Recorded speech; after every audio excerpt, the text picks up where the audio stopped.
In today's video, we're going to be explaining what happens if a match ends in a draw when you're match betting. So it's pretty simple, but it's going to vary from sport to sport. So basically, any three-way market that includes a draw, such as sports like soccer, then the draw is basically considered no different to any other result.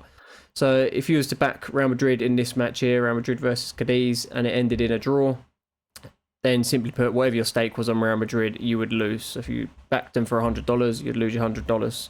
Because the draw was offered and Real Madrid didn't win. But on the flip side, had you place a lay bet on Real Madrid, so we'll go over here. So this is just a little example of our lay bet here. So had we placed this lay bet and the match did end in a draw again, as we've opposed Real Madrid and they didn't go on to win the game, you can see the draw here would pay $93.56 in this instance. So you would have lost your $100 stake on your back bet, but you'd have gained your $93 here, so you'd have just taken a qualifying loss.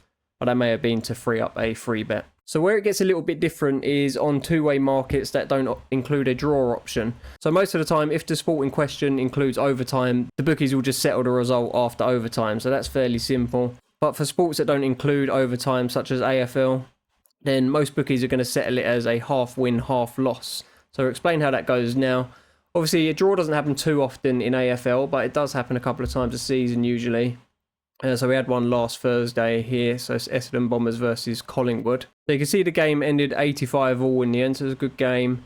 If we go to the odds, so Essendon went off at around 3.2 and Collingwood at around 1.38.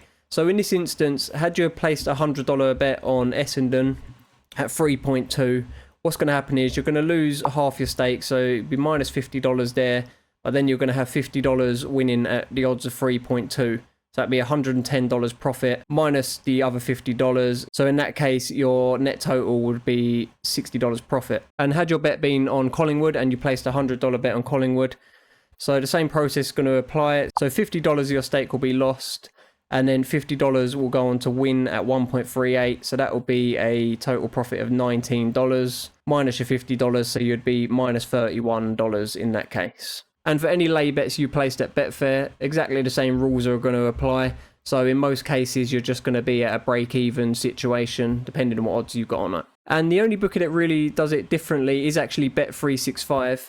So in Bet365's case, they will just void all bets. So this will work out good for you if you are on the favourite. Because as we showed earlier, had you backed Collingwood, you would have been minus 31. So that would just be wiped out. But then on the flip side, had you been on the underdog, so Essendon in this case, it's going to work against you slightly. So it all really balances itself out in the end, but it's just good to know what happens in these situations when a draw does occur, so you know exactly what to do. So hopefully this video has been helpful to you, and we will catch you guys in the next one. Cheers.